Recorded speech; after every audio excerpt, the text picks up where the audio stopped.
Beaucoup de personnes ont l'impression que leurs prières ne sont pas exaucées. Pas plus tard qu'hier, une amie à moi me parlait d'une situation un peu inconfortable. Elle me disait qu'elle avait prié sans relâche et qu'elle avait l'impression que le ciel était sourd. Je reprends ces mots quasiment littéralement. Lorsque vous adressez des prières à l'être suprême, quelle que soit la façon dont vous entreteniez ce lien-là, le lien entre vous et l'être qui est au-dessus de nous tous, quel que soit le lien, quelle que soit la façon dont vous priez, il est impossible que cette entité suprême soit insensible à ce que vous lui envoyez comme message. La véritable question qu'il faut se poser, ce n'est pas est-ce que le ciel a entendu mes prières? Est-ce que Dieu m'a entendu? Mais c'est de savoir si nous arrivons à percevoir lorsque nos prières sont exaucées. Est-ce que nous arrivons à nous rendre compte de cela? Ou est-ce que nous passons à côté de bénédictions qui nous sont accordées sans qu'on s'en aperçoive? Je suis Régis Saizy, entrepreneur multipotentiel, conférencier, formateur et artiste. Nombre de mes projets ont été acclamés et primés à l'international. Mes ouvrages se sont écoulés à plus de 20 000 exemplaires à travers le monde et j'ai formé plus de 5 000 personnes à ce jour sur les thématiques liées à l'entrepreneuriat, au business, au leadership et au mindset. Je partage avec vous sur cette chaîne du contenu propulsif pour vous aider à rêver, oser et créer. Hello les rocks, j'espère que vous êtes solides. Je vous invite, avant de plonger dans le vif du sujet, à vous abonner, à cliquer sur la petite cloche de notification si ce n'est pas encore fait, pour ne rien manquer des différents contenus que je partage sur cette chaîne, des contenus qui ont trait au développement personnel, au mindset, au business et également à l'entrepreneuriat. Tout ça pour moi, ça va de pair. Il faut avoir un bon état d'esprit pour être un bon entrepreneur, pour réussir dans les affaires, il faut avoir un bon mindset, voilà. Tout ça, ça va de pair et donc j'aborde différents sujets propulsifs qui tournent autour de ces thématiques-là. La prière est un sujet aussi vieux que le monde. Les hommes, grand H, ont toujours cherché à communiquer avec les dieux ou Dieu. Ça dépend des croyances. Pour certains, c'est une multitude, je veux dire, d'entités. Pour d'autres, c'est un Dieu monothéiste. Tout dépendra de votre appartenance religieuse. Alors, que vous vous agenouillez devant une icône ou non, une représentation symbolique ou non, que vous croyez en un seul Dieu, comme dans la religion abrahamique, ou que vous soyez plutôt un pratiquant des religions endogènes, qui croient à la multiplicité, peu importe votre bord, lorsque vous adressez une prière sincère à l'être suprême, il l'entend forcément. Est-ce qu'il l'exauce? C'est une autre question. Probablement que oui, probablement que non parfois, probablement que oui parfois. Mais je suis convaincu que dans bien des cas, nos prières sont exaucées sans que nous ne nous en rendions compte. Je me suis moi-même surpris à mener ces réflexions il y a quelques mois ou peut-être un an, enfin les mener plus en profondeur parce que c'est des questions qui me taraudaient déjà, à beaucoup chercher à comprendre tout ce qu'il y a autour de ce sujet, comment ça se passe.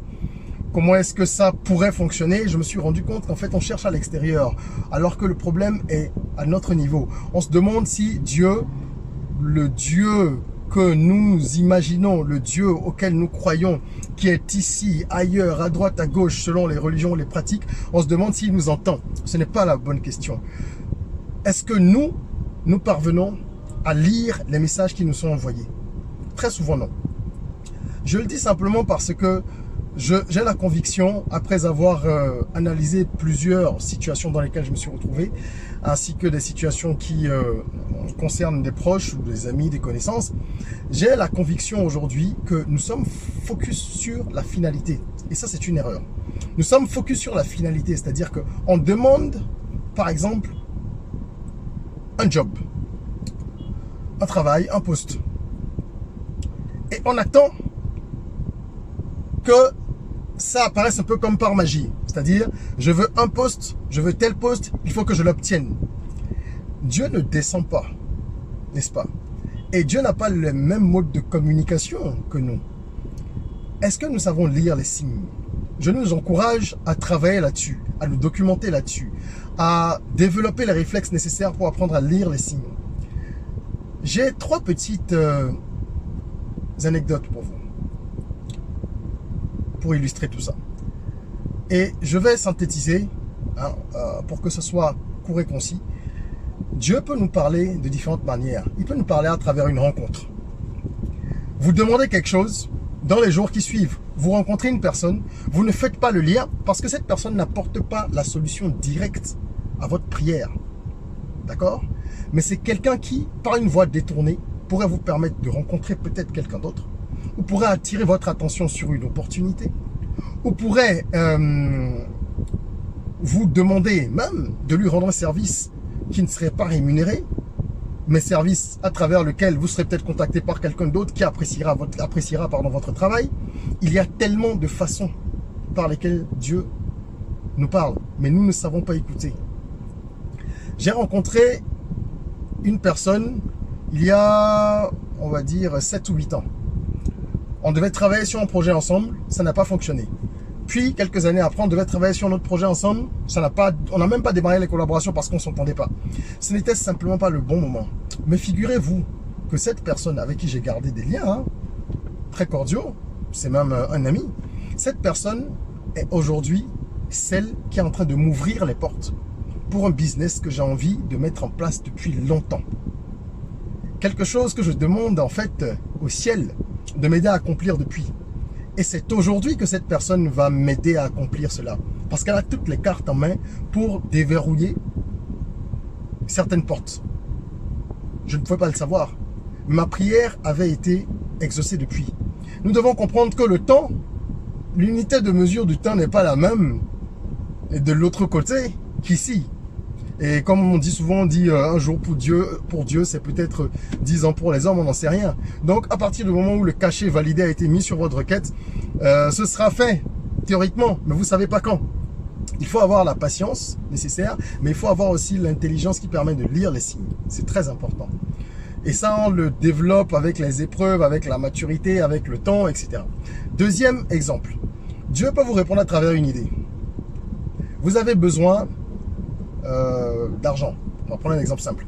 Votre situation financière est très mauvaise. Et vous demandez de l'aide.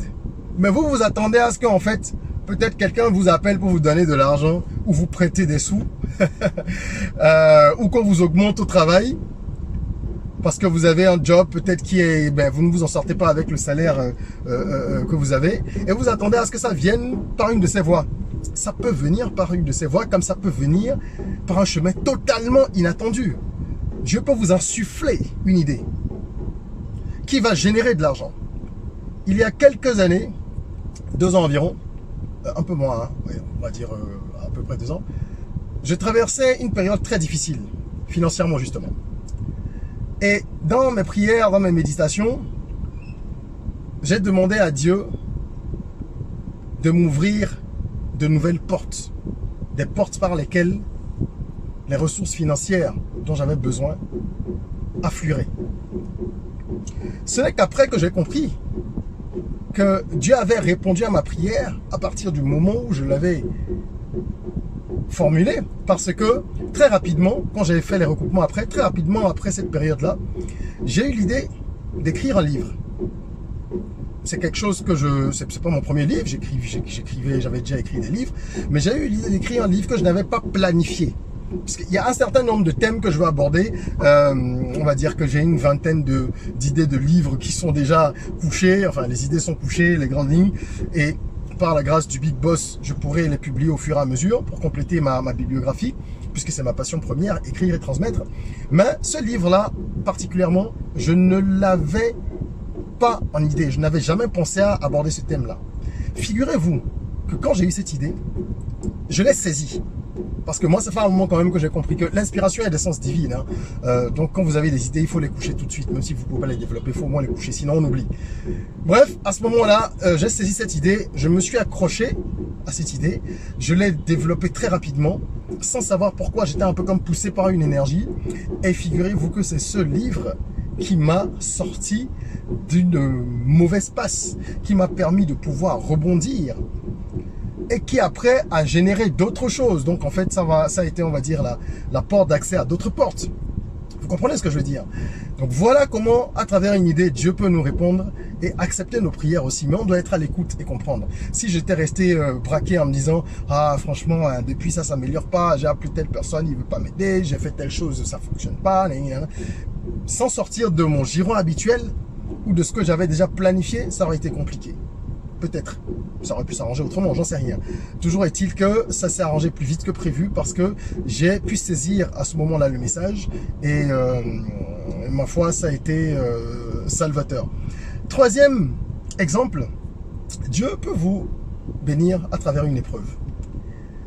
Il peut répondre favorablement à vos prières à travers une épreuve. Tout simplement.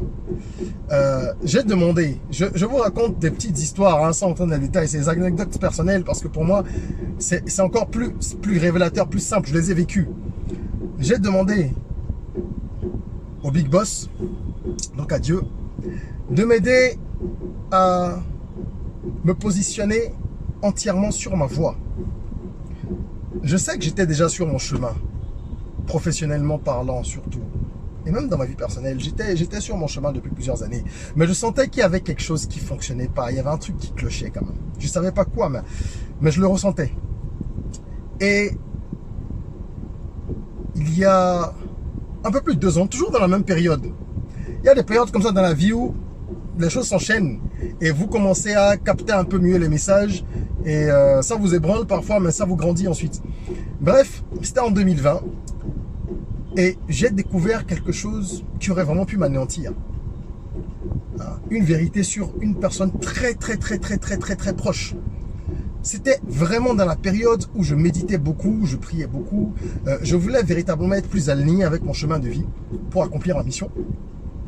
Et c'est à ce moment-là que j'apprends quelque chose je découvre quelque chose qui m'anéantit, quoi, complètement. J'ai trimballé cette douleur-là pendant... on va dire 12 mois, 18 mois même, un an et demi. Et j'ai fait beaucoup de travail sur moi-même, j'ai travaillé sur mes émotions pour me décharger un peu de ce fardeau, pas un peu, complètement. Ça a été dur, mais j'y suis parvenu. Et au fur et à mesure que je me déchargeais, c'est un peu comme si c'est un sac que je vidais, comme si j'avais des briques dans un sac et que je l'allégeais au fur et à mesure, ce sac-là. Ben, au fur et à mesure, j'ai compris beaucoup de choses. Je ne vais pas m'étaler là-dessus ici, j'en parlerai dans d'autres vidéos, mais je voudrais qu'on retienne ceci. Une des leçons principales que j'ai apprises de cette épreuve, c'est que vous ne pouvez pas porter les fardeaux des autres, même si cela vous touche d'une manière ou d'une autre, si vous n'êtes pas l'auteur d'un fait, aussi grave soit-il, aussi déshonorant soit-il, aussi répréhensible soit-il, ne portez pas ce fardeau. Apprenez à vous décharger. Déjà de vos propres fardeaux, mais encore plus de ceux des autres. Même si ce sont des gens hyper proches. Comme on dit, même si c'est la chair de votre chair, le sang de votre sang, tout ce qu'on veut. Famille, amis proches, apprenez à vous en décharger. Et au fur et à mesure, vous comprendrez, ces épreuves-là arrivent sur le chemin pour vous faire comprendre que, en fait, votre bénédiction ou vos bénédictions viendront d'abord de votre état d'esprit. Et quand vous commencez à comprendre ça, les portes s'ouvrent. Les blocages sautent tout seuls. Moi, je l'ai vécu véritablement. Et j'ai trouvé mon chemin à travers cette épreuve. Ce serait long à expliquer en détail, mais je sais que certains percevront la profondeur de ce que je dis. Dans tous les cas, je voudrais que même ceux qui ne perçoivent pas toute la profondeur de ces propos comprennent que les épreuves, lorsqu'elles arrivent, c'est pour nous enseigner quelque chose. Et à travers cet enseignement, nous grandissons. En grandissant, nous nous rapprochons de notre chemin de vie, de notre mission. Nous sommes plus alignés avec ce que nous sommes censés faire. Il n'y a aucune progression sans douleur. Ça n'existe pas. Tous ceux qui veulent grandir, spirituellement, personnellement, doivent cohabiter avec la douleur. C'est une évidence.